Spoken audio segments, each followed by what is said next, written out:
Hi friends, welcome back. Stolen అనే movie prime వీడియోలో తెలుగులో కూడా స్ట్రీమింగ్ అవ్వట్లేదు. ఇది ఒక హిందీ సినిమా, తెలుగు డబ్బింగ్ అయితే చేయలేదేమో. మరి తెలుగు ఆడియో లేదని మీరు మాకెందుకులేని స్కిప్ చేయొద్దు. ఈ రివ్యూ పూర్తిగా చూసిన తర్వాత మీ మైండ్ అయితే మారచ్చు. మ్యాక్సిమం మన ఛానల్లో హాలీవుడ్ తెలుగు డబ్బింగ్ సినిమాలు, సౌత్ డబ్బింగ్ సినిమాలు రివ్యూస్ చేస్తూనే ఉన్నా. అయితే హిందీ మూవీస్ అంటే కొంచెం లీస్ట్ ప్రిఫరెన్స్ ఇస్తా. అలా అని వాటిని తక్కువ చేయడం అయితే కాదు. అన్ని సినిమాలు చూసి రివ్యూ చేయాలంటే టైం కూడా ఉండాలి కదా. కొన్ని హిందీ సినిమాలు కూడా రివ్యూస్ చేశా ఇంతకుముందు.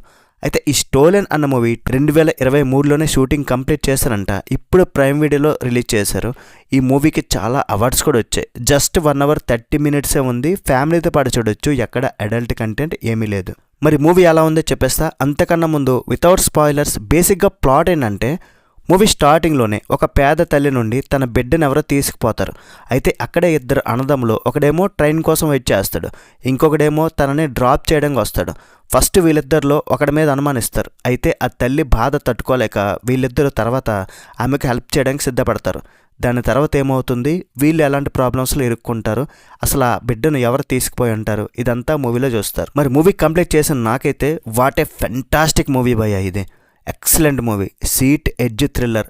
ఒకవైపు మంచి థ్రిల్లింగ్ ఎక్స్పీరియన్స్ ఇస్తూనే సోషల్ ఇష్యూని టచ్ చేసిన విధానం, ఒక మెసేజ్ కూడా ఉంది.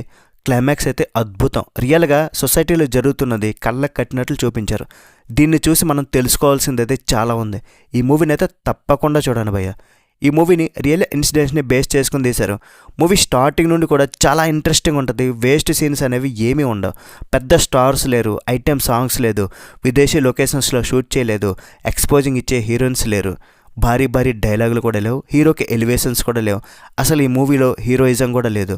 ఉన్నదంతా వండర్ఫుల్ రైటింగ్, మంచి స్టోరీ అండ్ మంచి డైరెక్షన్. దానికి మూవీలో యాక్టర్స్ పర్ఫార్మెన్సెస్ చాలా బాగా సెట్ అయినాయి.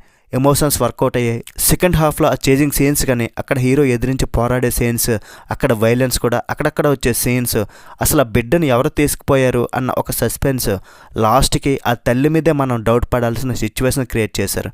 అభిషేక్ బెనర్జీ అండ్ శుభం వర్ధన్ ఇద్దరు బ్రదర్స్ చాలా బాగా యాక్ట్ చేశారు. అండ్ తల్లి క్యారెక్టర్ కూడా ఎక్సలెంట్ ఉంది. ఆమె ఏడ్చే సీన్స్ అయితే హార్ట్ని టచ్ చేస్తాయి. సినిమా మొత్తం కూడా ఒక నైట్లో జరిగిపోయి ఒక డేలో ఎండ్ అవుద్ది అనమాట. మూవీలో పోలీస్ ఆఫీసర్స్ కూడా చాలా బాగా యాక్ట్ చేశారు. మూవీ టెక్నికల్గా సినిమాటోగ్రఫీ చాలా బాగుంటుంది. బ్యాక్గ్రౌండ్ స్కోర్ కూడా బాగుంది. లో బడ్జెట్ మూవీ అయినా సరే మంచి మూవీ తీసినందుకు కరణ్ తేజ్పాల్, గౌరవ్ ధంగ్రా, సప్నాల్ సర్కార్ ఈ మూవీకి రైటర్స్, వాళ్ళని కూడా అభినందిస్తూ కరణ్ తేజ్పాల్ ఈ మూవీకి డైరెక్షన్ కూడా చేశారు. సో అతనికి కూడా హ్యాట్స్ ఆఫ్ చెప్తూ ఓవరాల్ ఈ సినిమాకు నేను ఇచ్చే రేటింగ్ అందంటే 3.5 out of 5. ఫైనల్గా ఈ మూవీని అయితే ఖచ్చితంగా చూడండి భయ్య. ఇలాంటి సినిమా చూడాలి లైఫ్లో. That's it guys. రివ్యూ నచ్చితే ఒక లైక్ వేసుకోండి, షేర్ చేయండి అండ్ సబ్స్క్రైబ్ చేసుకోండి. నెక్స్ట్ వీడియో మళ్ళీ కలుద్దాం. బై బాయ్ అండ్ జై హింద్.